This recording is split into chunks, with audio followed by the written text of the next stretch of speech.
School association के बयान से यहाँ सबसे एक्सपोज जो चीज़ हो गई वो इंफ्रास्ट्रक्चर हो गया, सरकार एक्सपोज हो गई, इंफ्रास्ट्रक्चर नहीं है, यही बात कही जा रही है। हम भी मानते हैं कि आखिरकार कई सालों से लगातार यही सरकार की तरफ से इंडिया मिलता है या स्कूलों की तरफ से यही इंडिया मिलता है कि भाई स्कूलों में पंखे नहीं, स्कूल में कूलर नहीं। आखिर जब एक पेरेंट फीस देता है, चाहे ये प्राइवेट स्कूल में पढ़ता है या चाहे ये सरकारी स्कूल में पढ़ता है, अगर सरकारी स्कूल में पढ़ता है तब भी उसकी फीस पेरेंट ही देता है टैक्सों की सूरत में। ये टैक्स का पैसा जो हम देते हैं, यही टैक्स का पैसा है जो तालीम का बजट कहलाता है।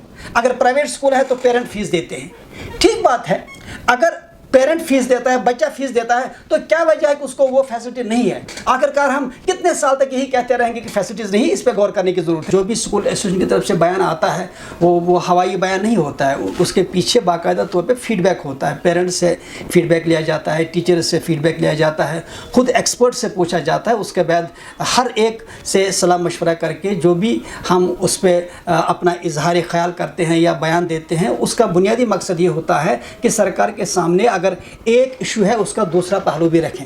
ये अलग बात है कि ये अलमिया है, ये बदनसीबी है कि यहाँ एक राव चली है कि अगर पब्लिक ओपिनियन किसी गलत चीज़ पर भी बनती है या मीडिया के ज़रिए अगर कोई तासुर आम हो चुका है तो कोई उसके ख़िलाफ़ बोलना नहीं चाहता। अगर उसके ख़िलाफ़ कोई बोलना चाहे तो फिर गालियों की बरमार, बदतमीज़ी और उस पर सरकास्टिक रिमार्क्स किए जाते हैं, इतना डिस्करेज किया जाता है कि दूसरा पहलू सामने आता ही नहीं है।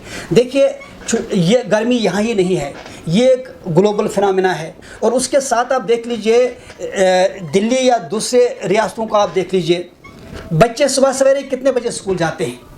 पहली बात यह है कि early to bed and early to rise, ये एक रिसर्च बेस्ड, ये कोटेशन ही नहीं है, ये हर एक मानता है कि सुबह के अवकात बच्चों के लिए कितने ज़रूरी हैं। स्कूलों में जो छुट्टियों का मामला है, इसको सिर्फ आप सिलेबस कंप्लीशन के हिसाब से ही मत देख लीजिए, डिसिप्लिन का मामला है, एक्सपर्ट्स की राय है और ये काफ़ी रिसर्च इस पे हुई है कि अगर बच्चा स्कूल से एक दिन दूर रहता है, यानी एक दिन अगर वो तालीम से दूर रहता है या स्कूल से वो एब्सेंट रहता है, तो लर्निंग लॉस डबल होता है। Learning loss is always double, ये हमेशा डबल होता है। सवाल ये है कि अगर हम छुट्टियों के तनाजुर में देखें, यहाँ हार्श विंटर्स हैं, यहाँ समर्स भी अब हार्श हैं और ये पूरा ग्लोबल जो फिनोमेना है, तो मान के चले क्या हमें फिर जुलाई भी अगस्त भी बंद रखने हैं स्कूल? आखिरकार बच्चे जाएंगे तो जाएं कहाँ? हर एक को हक है अपनी राय देने का। हमने अपना प्रपोजल दिया, अपनी राय दे दी। अगर सरकार को लगता है या जो हमारे इंटेलेक्चुअल्स हैं उनको अगर लगता है कि इसमें दम नहीं है, वो अपना लॉजिक दे दें।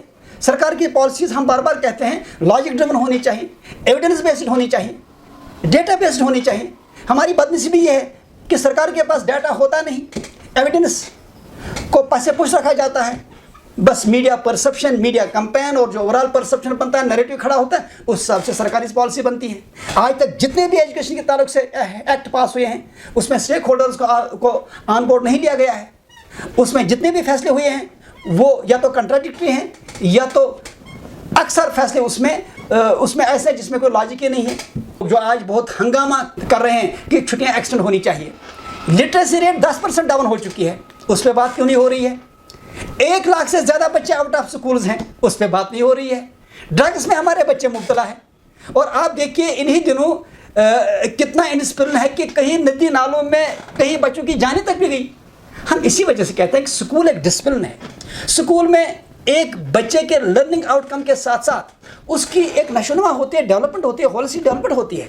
बच्चे को स्कूल से दूर रखना ये कहाँ का लॉजिक है? हीट वेव के तनाजुर में प्राइवेट स्कूल एसोसिएशन की तरफ से जो बयान सामने आया जिसमें मॉर्निंग टाइमिंग की बात कही गई है, हालांकि उसमें 6 बजे की जो बात कही है वो एक इंडिकेटिव है मॉर्निंग टाइमिंग का। It could be 6:30, it could be 7, any time in the morning hours, ये कहने का मकसद उसमें था। अब चूँकि ये ग्लोबल वार्मिंग का मामला, हार्श विंटर्स का मामला, हार्श समर्स का मामला, हमें कम से कम समर्स में मॉर्निंग टाइमिंग के बारे में संजीदगी से सोचना चाहिए। और सरकार से हमारी गुजारिश ये है कि ऐसे फैसले ब्यूरोक्रेटिक एडमिनिस्ट्रेटिव एंगल के हिसाब से नहीं लेने चाहिए, इसमें एकेडमिक एंगल होना चाहिए। स्टेक होल्डर्स को ऑन बोर्ड ले लीजिए, एक्सपर्ट्स को ऑन बोर्ड ले लीजिए। ये क्या है कि एक ब्यूरोक्रेट कमरे में जो बैठे बैठे फैसला करता है, वो देखता है मीडिया में क्या बात चल रही है, मीडिया ने क्या परसेप्शन क्रिएट किया है, क्या नैरेटिव सामने आया है, उस हिसाब से फैसले लेते हैं, चाहे उससे कितना ही नुकसान क्यों ना हो। तो ये ज़रूरी नहीं है कि हम कहेंगे कि भाई आप किंडरगार्टन के बच्चों को भी, फर्स्ट सेकंड के बच्चों को भी जो स्कूल बुलाइए। ہم بات کرتے ہیں کہ جو 7ویں 8ویں 9ویں 10ویں 11ویں 12ویں کے بچے ہیں، آخرکار اگر وہ اسکول نہیں آئیں گے تو کہیں نہ کہیں ان کو رہنا ہے، اسی گرمی میں تو رہنا ہے، ہر ایک کے پاس ہر فیسلٹی نہیں ہے، کوچنگ سینٹرز بھی چل رہے ہیں، تو کیا ضرورت ہے کہ آپ ان بچوں کو بھی اسکولوں سے محروم رکھیں گے، تعلیم سے محروم جو رکھیں گے.